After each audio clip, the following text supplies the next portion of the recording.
మీరు చూస్తున్నది గోరఖ్నాథ్ మందిరము. గోరఖ్నాథ్ మందిరం లోపలికి వాళ్ళు ఇక్కడే ఆదిత్యనాథ్ ఇప్పుడే ఈరోజు వచ్చినాడు సీఎం. అదేవిధంగా ఈ హరినాథ్ మాట్లాడుతున్నాడు.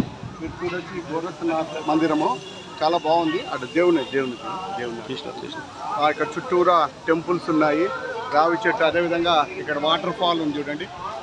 నీళ్ళు ఇప్పుడే ఇవన్నీ వాటర్ బాగా వదిలినారు. అదేవిధంగా నంది విగ్రహము వెండితో తయారు చేసి పెట్టారు, చాలా చక్కగా ఉంది.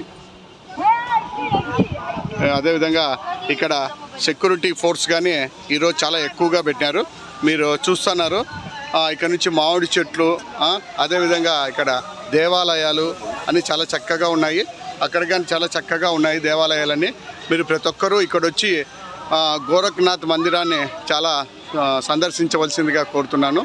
ఎందుకంటే చాలా ప్రకృతిగా చాలా ఆహ్లాదకరంగా ఉంటుంది, ఆధ్యాత్మికంగా చాలా శోభగా ఉంటుంది. మీరు ఇప్పుడు చూస్తున్నారు వాటర్ ఫౌంటైన్, చాలా చక్కగా వాటర్ వస్తున్నాయి. అదేవిధంగా వివిధ ప్రాంతాల నుంచి చాలామంది ఈరోజు వచ్చినారు. మనకు ఆదిత్యనాథ్ కానీ రేపు 1వ తారీఖు ఎన్నికలు ఉన్నాయని చెప్పి ఇక్కడ వచ్చినాడు. మేము ఆయన్ను సందర్శించడం కానీ జరిగింది. మాకు చాలా ఆనందమైంది.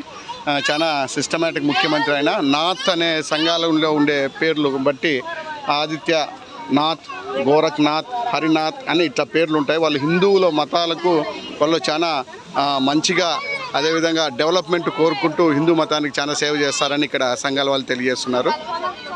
Thank you very much.